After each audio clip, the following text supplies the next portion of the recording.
Ladies and gentlemen, it has been 77 years since the world witnessed a war of this scale.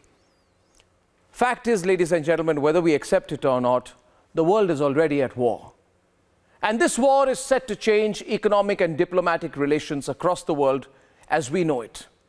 Here is how the world has been divided. And then we debate the global repercussions of this ongoing conflict. Tank की तस्वीर. Russian tanks are at the doorstep of Ukrainian capital Kiev. Ukrainian forces are preparing to repel the attack, and firing reported in parts of Kiev. Tank की तस्वीर. Army पहुंचती है तो उसे रोकने की कोशिश की जाएगी और साथ ही साथ जिस तरह से देख रहे हैं कल रात से लगातार जब हम यहाँ पर पहुंचे 12 बजे के करीब हमने कई सारे ऐसे टैंक्स यहाँ से गुजरते हुए देखे. Russia seems to be closer to capturing Kiev, thus possibly pushing the world towards a war-like situation. Forcing countries to take sides and form possible blocs, taking the world back to the Cold War era. Sanctions against Russia have begun across countries. From the United States of America.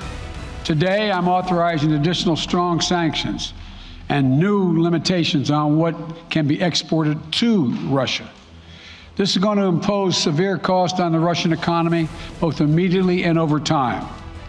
We have purposely designed these sanctions to maximize the long-term impact on Russia and to minimize the impact on the United States and our allies. To Japan.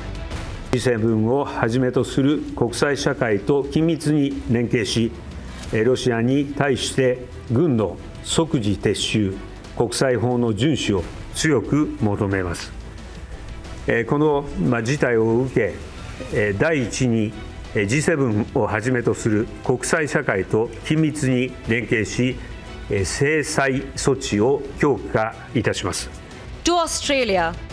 Today, Australia will be imposing further sanctions on oligarchs whose economic weight is of strategic significance to Moscow and over 300 members of the Russian Duma, their parliament, who voted to authorise the use of Russian troops in Ukraine to illegally invade Ukraine. But will the Western powers go beyond sanctions?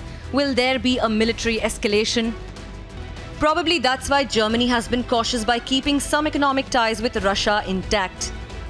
Etwas verwundert, dass in der Berichterstattung ausschließlich genannt wird, dass Deutschland angeblich dagegen sein soll. Ich habe wahrgenommen, dass unter anderem Frankreich und Italien auch Einwände erhoben haben. India too has a lot at stake if a war breaks out.